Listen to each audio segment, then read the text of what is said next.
Bienvenidos al curso. Vamos a revisar el módulo 1, conceptos clave. Y para ello vamos a comenzar con una frase de Albert Einstein. Es más fácil desintegrar un átomo que un prejuicio.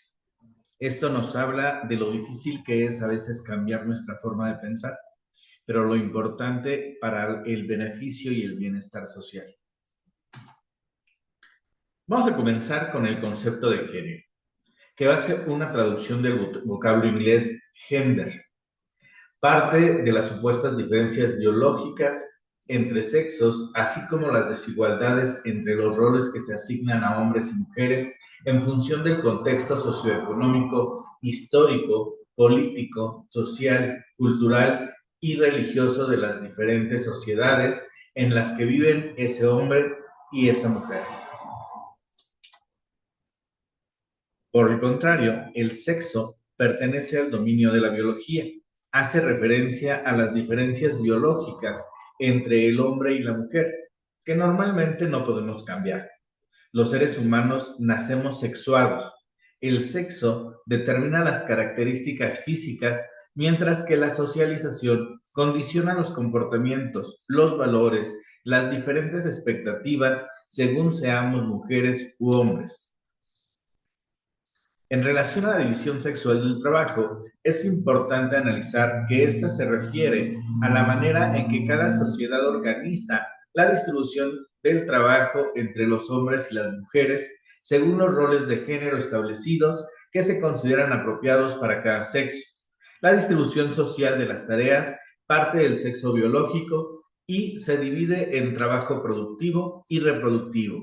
Bajo esta expectativa, se les asigna a los hombres el espacio público y a las mujeres el espacio privado.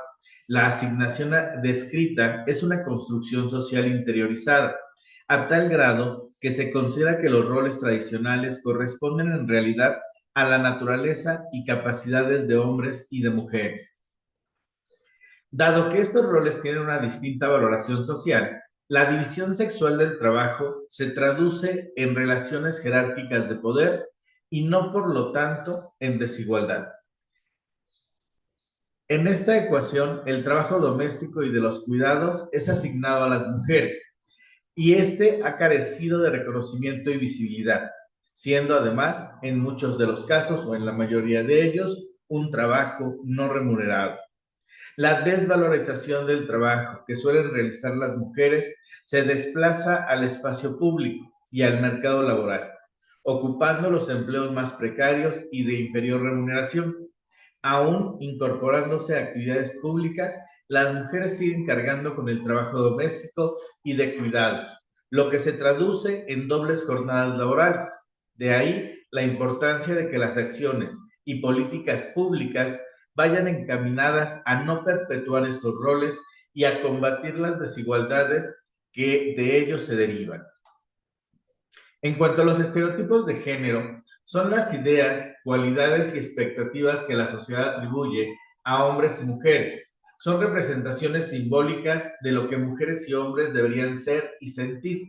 Son ideas excluyentes entre sí que al asignaros una u otra reafirman un modelo de feminidad y otro de masculinidad.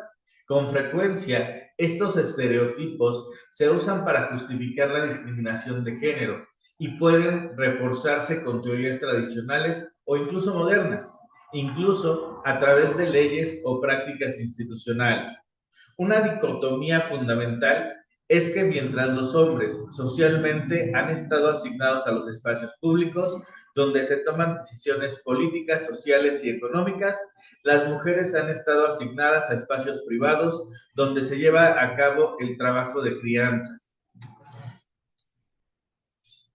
Al estereotipo de feminidad se asocian ciertas características y roles: la maternidad, el trabajo doméstico y cuidado de otras personas. Al ser cariñosas, sensibles, débiles, sentimentales, intuitivas, buenas dependientes, sumisas, adaptables.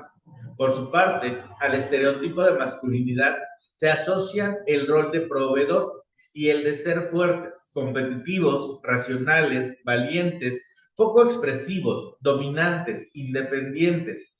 Se naturalizan conductas violentas. Algunos ejemplos de ello son: uno, las mujeres son sentimentales mientras que los hombres racionales y por ello no deben llorar o mostrar sus emociones. La mujer es más emocional que el hombre, por ende está hecha para dedicarse a la formación de los hijos y el cuidado de los adultos mayores. El hombre debe ser el único proveedor económico en el hogar. En cuanto a igualdad de género, la General para la Igualdad entre Hombres y Mujeres, en el artículo 5, fracción 4, define la igualdad de género como la situación en la cual hombres y mujeres acceden con las mismas posibilidades y oportunidades al uso, control y beneficio de bienes, servicios y recursos de la sociedad, así como a la toma de decisiones en todos los ámbitos de la vida social, económica, política, cultural y familiar. La igualdad entre hombres y mujeres se establece como derecho a través del artículo 4 de la Constitución. A su vez, en el artículo 1 prohíbe toda forma de discriminación, lo que constituye el principio complementario del derecho a la igualdad. No solo habrá igualdad de género si no hay discriminación contra las mujeres. Como principio jurídico universal, la igualdad de género se ha reconocido internacionalmente a través de instrumentos como la Declaración de México sobre la Igualdad de la Mujer y su contribución al desarrollo y la paz, Conferencia del Año de la Mujer, 1975, y la Convención sobre la Eliminación de todas las formas de discriminación contra la mujer, el CEDAW por sus siglas en inglés, en 1979. En cuanto a la equidad de género, va a ser el principio ético normativo asociado a la idea de justicia. Bajo este concepto, se trata de cubrir las necesidades e intereses de personas que son diferentes, especialmente de aquellas que están en desventaja. El capítulo 1, artículo 2 de la Ley General de Igualdad entre Hombres y Mujeres refiere que son principios rectores de la presente ley la igualdad, la no discriminación, la equidad y todos aquellos contenidos en la Constitución Política de los Estados Unidos Mexicanos. En el capítulo 1, artículo 5, fracción 9 de la Ley General de Acceso a las Mujeres a una Vida Libre de Violencia del 2007, se refiere a la equidad como medio para promover la igualdad entre hombres y mujeres, es decir, la atención de las necesidades concretas que tienen las mujeres en el camino hacia la igualdad y el goce pleno de los derechos universales. Es importante resaltar que la igualdad y la equidad son diferentes.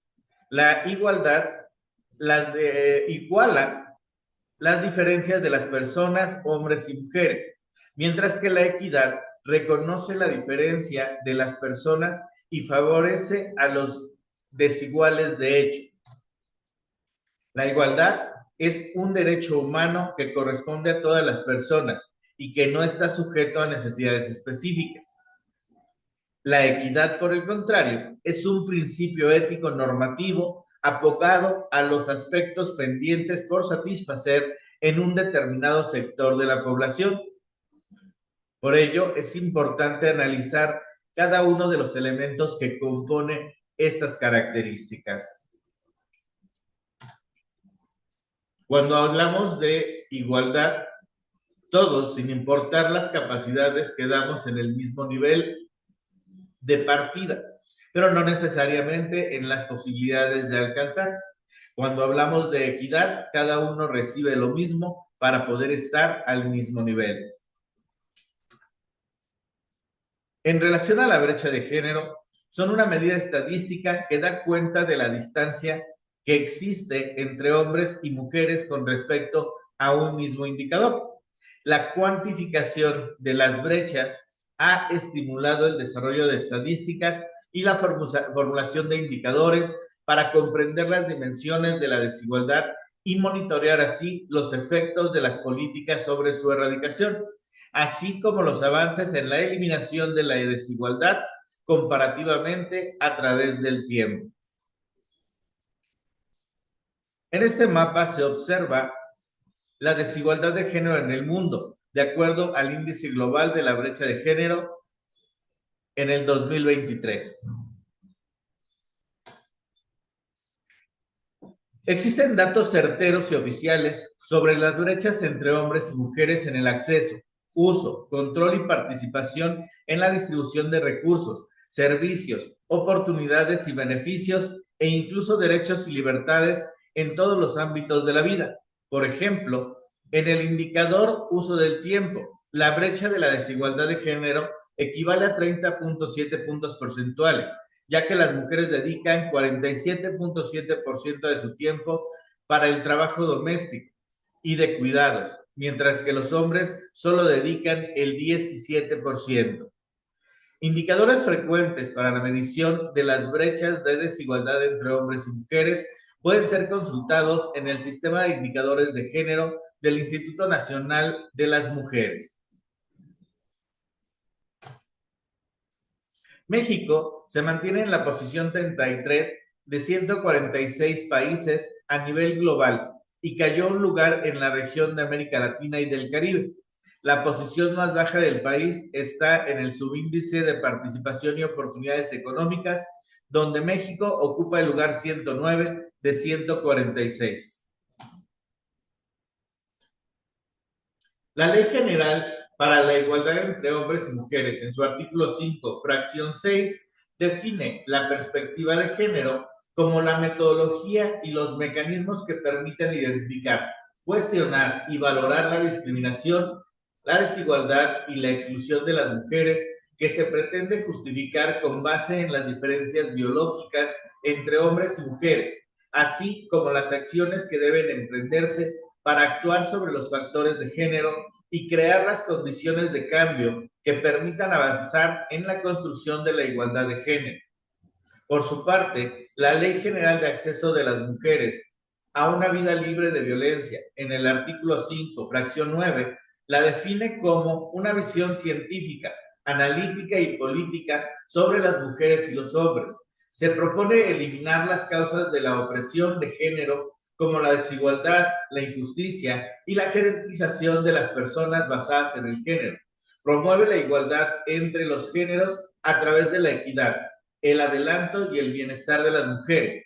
Contribuye a construir una sociedad en donde las mujeres y los hombres tengan el mismo valor, la igualdad de derechos y oportunidades para acceder a los recursos económicos y a la representación política y social en los ámbitos de toma de decisiones.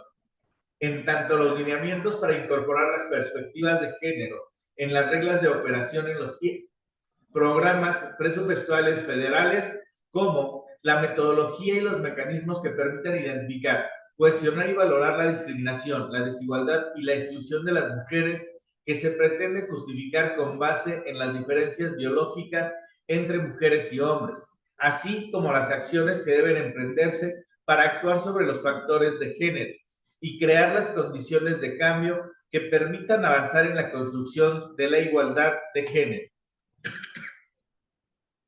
En 1995, como resultado de la Cuarta Conferencia Mundial sobre la Mujer en China, se propuso la Plataforma de Acción de Beijing, la cual incluyó esferas de preocupación primordial, entre las que se destaca la incorporación de la perspectiva de género en todas las corrientes principales de decisión en las acciones de los estados. De ahí que, en los últimos 24 años, la perspectiva de género ha adquirido importancia como principio orientador e indispensable para el diseño de leyes, normas, planes de desarrollo y políticas públicas que implican en la vida de las mujeres para un desarrollo integral.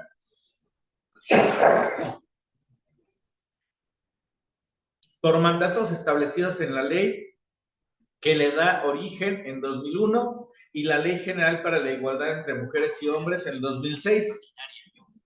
El Instituto Nacional de las Mujeres es el organismo rector de la Política Nacional para la Igualdad, en la cual la perspectiva de género es una herramienta imprescindible.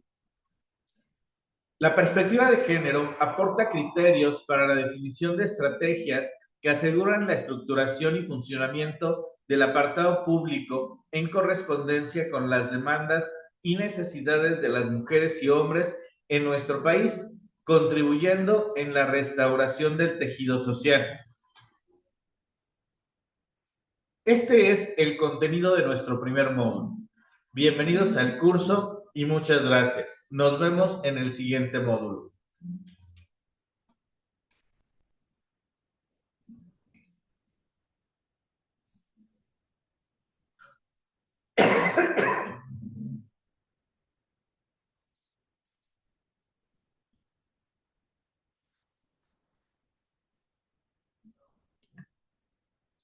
Con un ejército imparable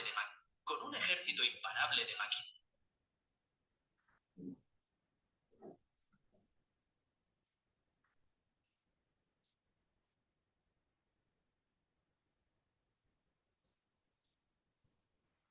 Y un plan audaz, China desató su poder en el informe